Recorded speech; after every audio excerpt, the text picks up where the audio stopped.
Brexit, GDPR. Remember the good old days when all we had to worry about was a pandemic? Wow, guys, GDPR has turned out to be an absolute nightmare. It's a complete disaster, but there is light at the end of the tunnel. We hope. Luckily, I've got two special guests with me, Penny Hayes and David Clark, who are GDPR specialists. Hopefully, they can try and digest this mountain of information that is coming at us from all angles about GDPR into something resembling English. Penny and David, thank you so much for joining me on scottcundill.com. Thanks, Scotty. Thanks, Scott. Good to be here.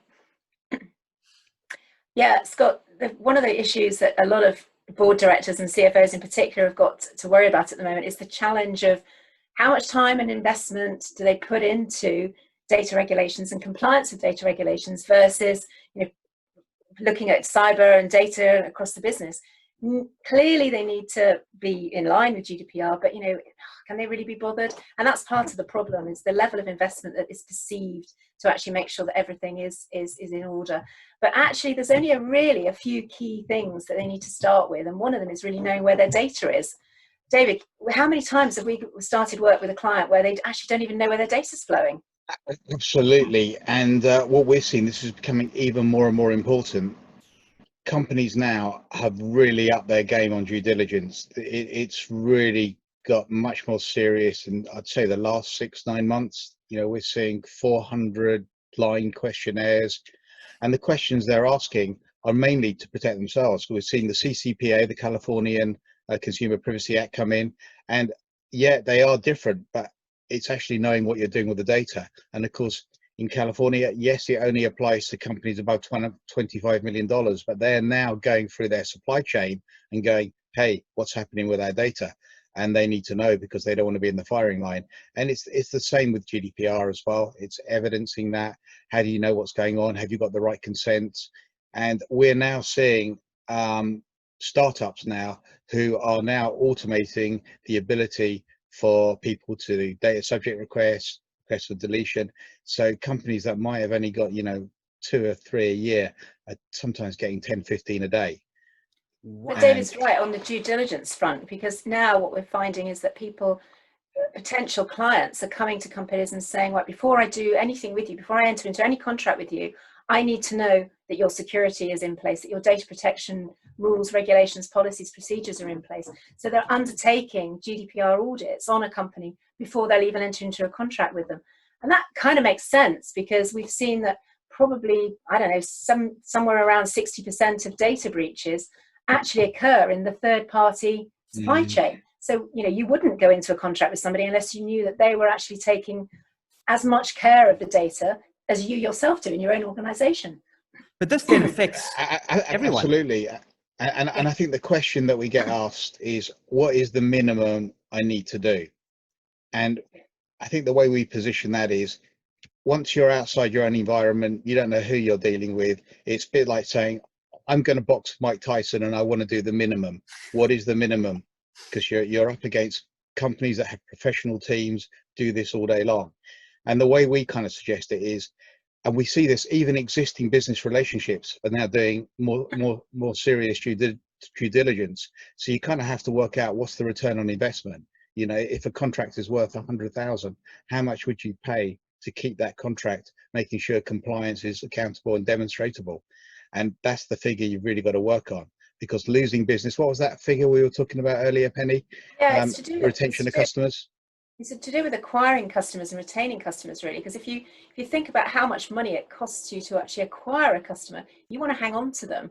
And I think it's something in the region of it's between 5 and 25 times more expensive to acquire a new customer than it is to retain an existing customer. And by retaining that customer by something like 5%, I think it's a Harvard study that David and I were looking at a couple of days ago, by retaining a customer 5% more, you actually can increase your profit return by something like 25%. The figures are amazing here in terms of making sure that your customers trust you. Making sure that your customers trust you, and that you've got that engagement with them on an ongoing basis. And it also creates a barrier to entry for your competitors, because if they're not able to do this, it's no longer a pure price differential. It's a capability differential. Can you meet the due diligence requirements of your customer and their customers all the way down the line? The other thing that we find a lot, Scotty, with a lot of board directors is that there's a kind of oh, it's not going to happen to me, putting in their heads in the sand. And, data breaches can come from absolutely nowhere. It might be a 14-year-old in his bedroom somewhere that hacks into Twitter, for example. That these data breaches can come from pretty much anywhere. So unless you are absolutely 100% sure that your data is totally protected, you are at risk. And I don't think there's any board director that can put hand on heart and say, yeah, we're fine. Okay. Might not even know. And quite often, the client who's asking the due diligence may not actually understand the legislation themselves. And we've seen US clients in particular saying, you have to report a data breach within 2 weeks. And then we have to gently go back and say, you do realize it's actually 72 hours and your requirement actually has to be a lot stronger. Absolutely. Wow, this is quite, it is quite nerve-wracking, but I want to just break it down into two pieces because there's two very different pillars here that we're alluding to now. First of all is the kind of minimum that you talk to, the Mike Tyson. What is the minimum I need to be compliant or feel compliant? In other words, the tick boxes that need to be ticked.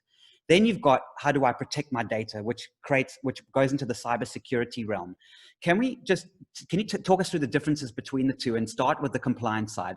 If I'm a company, okay, I know I've got to protect my data, but in terms of the compliance, like I can lose deals all the way from the sales manager, the sales guy. I've just closed a great deal. Excellent. Let's go and sign the contract. Client goes, I can't sign the contract. You haven't done all these tick boxes. Talk to us about those tick boxes first.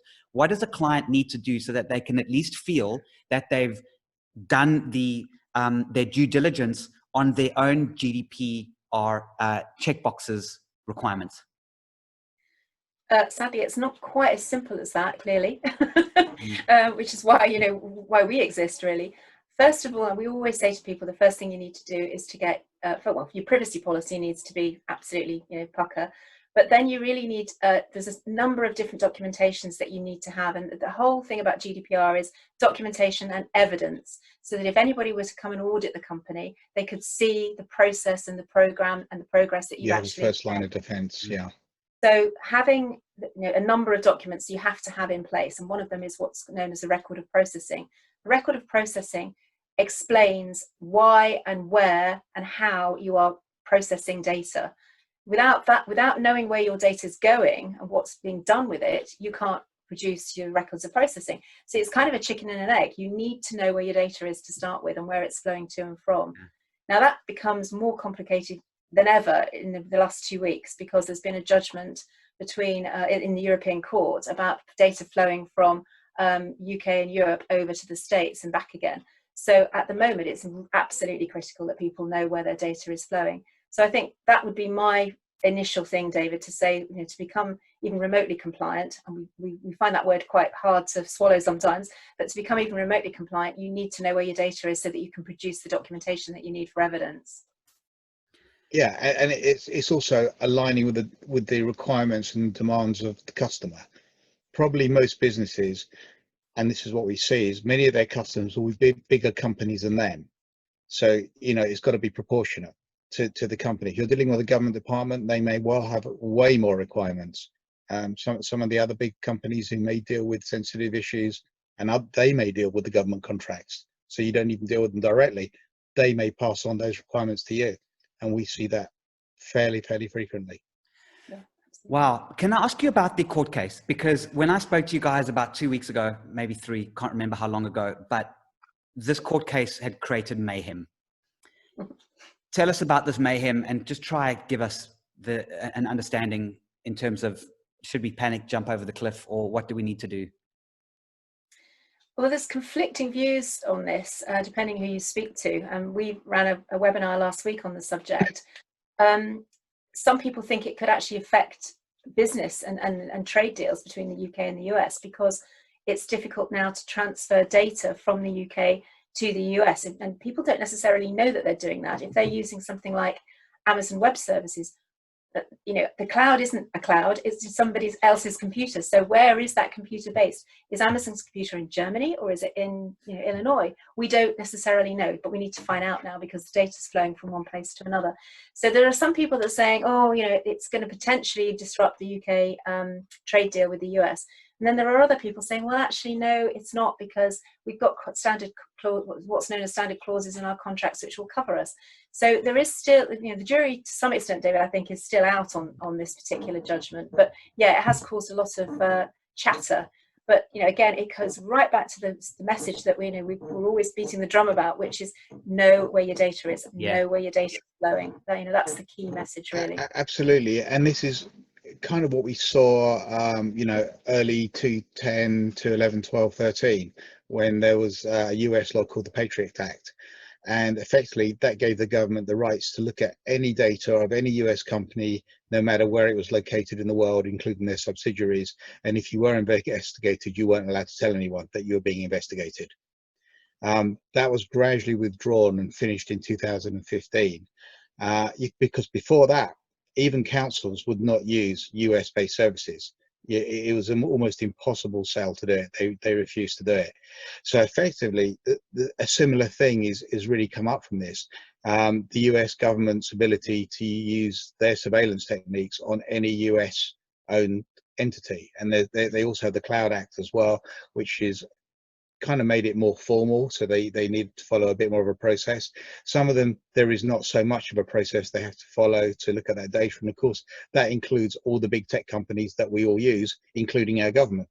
So it's a cyclic argument, and the guidance at the moment is don't use Privacy Shield, any new agreements under it, which is the overarching deal, and the other one is watch this space until a full guidance can be delivered. And as Penny said, if it does turn the other way, that maybe it is unwise to use services that could export data or even have access to our data, there may need to be a change. We don't know if that will happen or is likely to happen now. It's probably too complex, but it's definitely wise, and that is a recommendation. Know where your data is in case things have to be done. Okay. Well, that's the key, as you said, the key takeout from this. I call it the moment of mastery. The one key takeout that listeners can get from this is know where your data is, and that's what you've been saying, Penny and David. You've reiterated that. Okay. So how does your company, the Trust Bridge, help companies understand where their data is, and then how to take things from there? We believe very much that data is, it's the crown jewels of an organization, especially in this day and age. And you really need to protect those crown jewels, as much as possible. But also you need to know where they are. So what we do with a lot of companies is work with them on we do a strategy, a data operations strategy to start with, where we actually look at where they are now, what their objectives are, who their customers are, how they want to protect the relationships with those customers. And then we figure out what's the most appropriate, if necessary, technology, but processes and policies that need to be put into place.